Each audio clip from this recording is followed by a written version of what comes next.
ngiyazi ukuthi they've asked themselves ukuthi why ngenze mhlambe after isikhathi eside kangaka. I think sonke si aware nina nonke mhlambe njengomphakathi nabangani bakhe, you were just hit by ukuhamba kabamncane emhlabeni.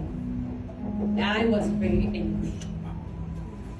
I was so angry. I took my time to heal. If you remember very well, I think most of you standing here nabanye have asked me, would say, are we into nine tribute concerts? I just couldn't. Njalo mangabe senza ama event ethu lawo awumhla kade wonke nje ama annual events ethu. Makhombeza lo ndani mthuzi lo ofakazi ukuthi by the end of the event so sengiqubula nemotweni.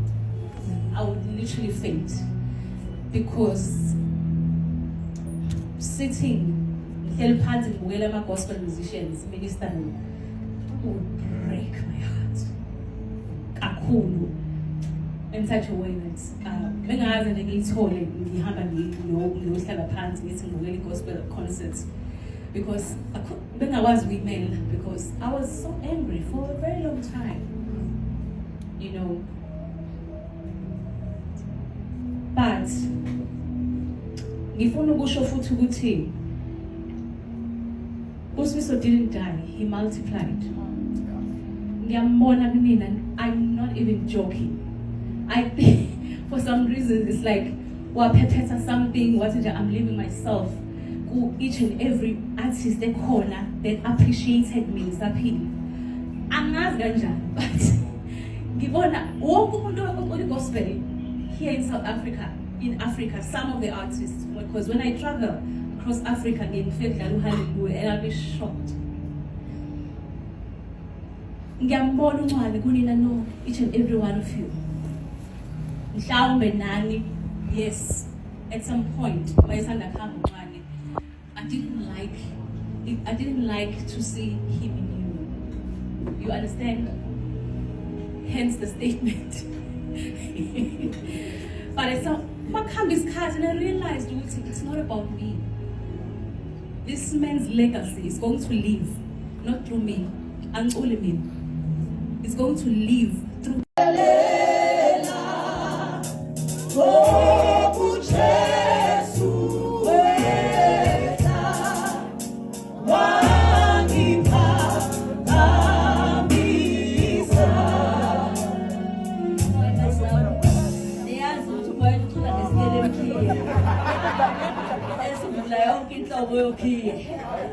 Usifiso wayengazi thawumazama gqibe sesicula sesingena umoya e-studio. Angibingelele sanibona nonke bakwethu. Ngiyabonga, ngiyajabula ngizonika izingane zami, abazukulu bami futhi imali engaka ngiyabonga. Ngibingelela ukhethekile Ayanda. My Kim Kardashian. Awusizo wangitshela wagcwala la ngithi Kim Kardashian futhi esho ngiyibonela nami. Hayi. Kim Kardashian ngiyabonga. Phupho. Sengiyabona inhlesi inkulu inhlesi iqhamuka kakhumende lenhlesi. Eyokuzithanda ongaka. Ngiyabonga abazukulu bami. Mawenze nomgcweti. Ngiyabonga kakhulu ngezwe. Senikhulile. Bantu bagumede nasinika. Hayi ngiyabonga nasipha kancane.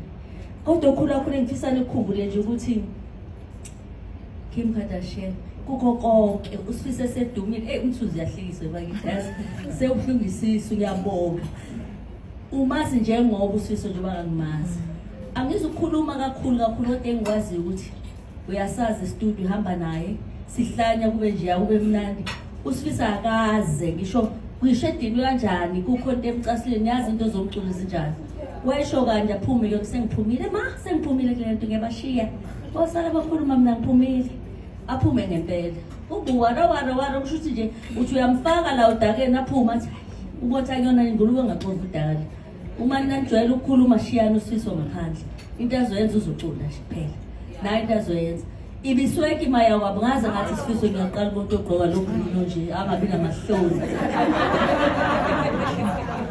awusho manje ngithathe no green awu no go umeshela nje wabe ngizengona jayo udla ngo2 tone ke wena nesikhathi ezicathule zo2 tone yini kwenze njani Zethe wena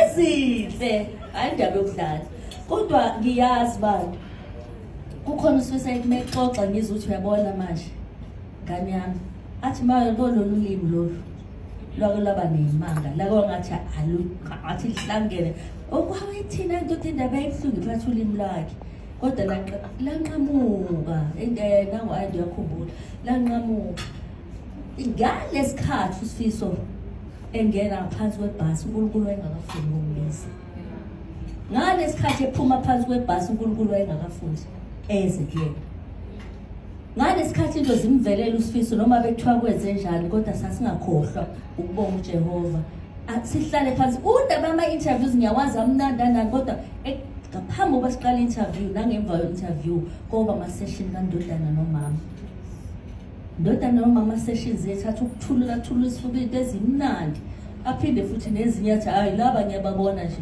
uyayibona ikakhulukazi makuza ngomculo ngiyabonga kakhulu uSifiso kwathi ubamkhoza nangu khona ushada indodana yami ayanda ivulishaya uSifiso noma thumenyo wabona ama-poster esho ngapha nangapha kodwa mangimemile bazofika eXhawuthi nenza kanjani la sengigeza izandla ngithawu ngibonile nje hawu isilima sonke singaboni baxaye kangakanani kodwa babantu baqhamuka engikhohle nisazohamba niye le Pretoria nidlule ngishadisa indodana yami lingayine mefu uAyanda noSifiso ngathi ngisashaya izandla wathi ngicela imic ngani zami ayi ngiyabonga kodwa okukhulu kakhulu wangenisa uba kunzima ukuphathisa umngcwabo kaSifiso ilanga bona khothi manginqaba ushuthi nginqaba kuSifiso nginqaba Ayanda isithombe esingasuki kumina ingalesikhathi sekuvula ihesi ngemuva ngime stage kume phambi komnyango wehesi asuki leso sithombe ngasale stage nganibuka naze nawo sithele kodwa ngiyabonga wanginika iclosure ngiyabonga kakhulu ngicela ungadi kakhulu ngiyabonga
Amen.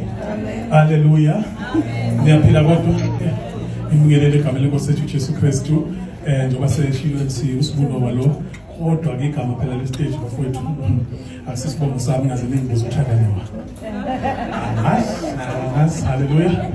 Kuyintokozo ukuba la ekhaya ngithatha lethu ngibingelele nje bonke akungathi angifuni ukubiza abantu ngaze ngimosha amagama ngimoshe nezihlalo but wakhethele ngibingelele umndeni omncane especially mama and the boys esengikhulile man yes papa bengayikhuluma ngayo boys manje sesanazi before sinazi ngiyathokoza ukuthi ngiyaphila amen mama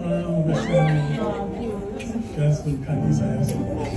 Bazalwane uma ngicela uthi mangifonela ngathi akazi ukuthi uthunywe uNkulunkulu. I remember uma kudlula ubhuti I was in the States, it was actually quite long, in such a way that by the time we came back, yonke into ayisigoqiwe. Uyabona ubuyele endaweni, wonke umuntu engathi usemove on, ube ngathi manje usila wedwa, khala wedwa. And so when she called, I said, this is God just giving me an opportunity to heal and to be able to move on.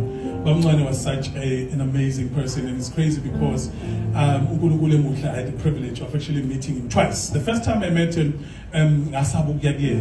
we were actually at one of the places, and one of his friends, I actually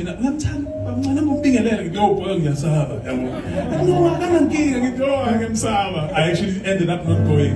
We had the same gig in Mpumalanga, and Mangena and reception with when I'm is the day.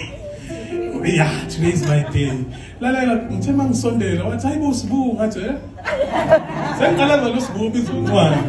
not the show. I'm telling you, you know when you meet the person that inspired you, I always say, I mean, I'm very proud to give honor where it's due. And I constantly talk about Wabungwane as the reason I do music the way I do it, because he was such an inspiration. And that day, I actually told him, I said, I don't think I'll be here if it wasn't for you. Not just your ministry, but even the way you carry yourself. You resemble what I want to be. And I really hope that I make you proud. You should say, hallelujah. Amen.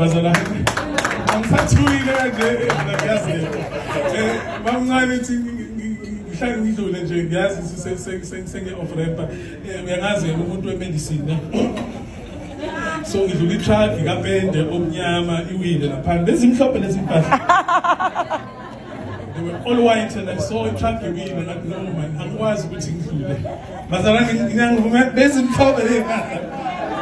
Yeah, ngathi ngiyosiza man. Hayi akho-ke sengisiza ke na upende usuyipenda zonke le mpahla kodwa just kodwa bengiyibambile. Amen. Kunengoma kabamncane engangithanda kakhulu mama wayithi ngithanda kuqalala ngibonga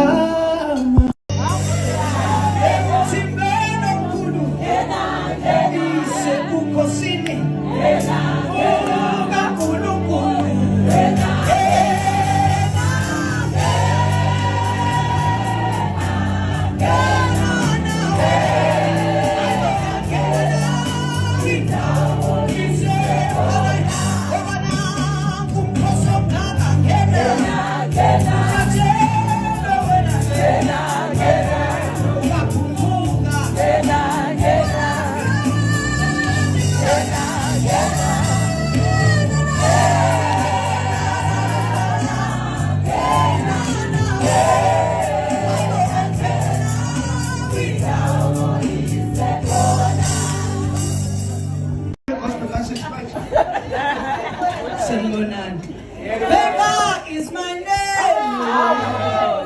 Favor is my name. Oh, favor is my name. Is my name. Oh, favor is my name. Favor is my name. Oh, favor is my name. Oh, yes, my name is favor. Favor is my name. I don't want about tomorrow. Favor is my name.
Yeah,